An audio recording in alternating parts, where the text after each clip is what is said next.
If you don't feel like boiling eggs and bringing out all the dyes, but you still want to celebrate Easter creatively, here's an idea for you. You're going to get a piece of paper and draw or paint out a bunch of little Easter egg shapes. I'm using Japanese watercolor and a number 2 brush, but you can use any paints and even colored pencil. You're then going to decorate your eggs. You can do stripes or zigzags like this. Whatever your heart desires. I'm going to do a little bit of a different design on each one for variety. You can even do them in multiple colors. I've done one color for each because we're going to use a lot of colors later, you'll see. I've gone for an Easter-inspired pastel theme, so light blues, lilacs, pinks.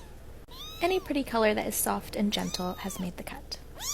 If you're painting with young kids, you can even do the egg shapes for them, and they can fill in the designs and the colors. Once that part is complete, you can start Zentangling them. You're simply going to get a new color and trace around your egg shapes. Do a nice smooth line, kind of like encompassing it in a bubble.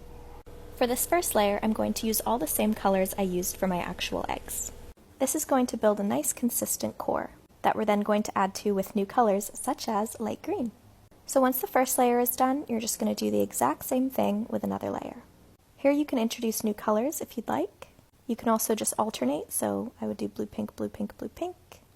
To me, spring and Easter are very colorful, so I thought I'd do a few. You want to think of these lines as expanding your shapes to filling out the entire page. You're not trying to exactly trace the eggs. As the lines move outward, new shapes are going to be made, so it's more about the process of painting and letting your line have a bit of playtime on this holiday. So as you keep going, as your line hits a new egg, as this purple shape has, you're simply going to pivot and then follow the shape of the new egg.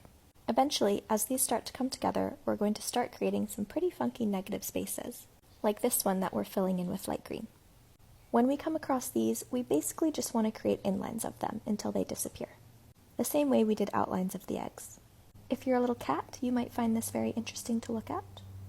The whole point of this exercise is to find your flow state. Get off screens and use some pretty colors, and of course have quality time with your family or your friends.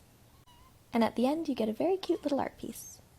You're probably going to get to the point where all your eggs turn into a big cluster, and the shape of them is going to go all the way off the edges of the pages. You're just going to keep going, tracing these lines with new colors. I've used the same 10-ish colors throughout my piece, so it can all be cohesive and have this overall Easter springy pastel theme. Remember, you can also color in your eggs too. If I'd thought about it at the time, I would have added some shimmery colors to the inside of my eggs. But the good thing is, there's always plenty of opportunities to do more pieces like this. You can start with any shape and use any color, and it's the perfect way to be calm. Show me yours if you make one.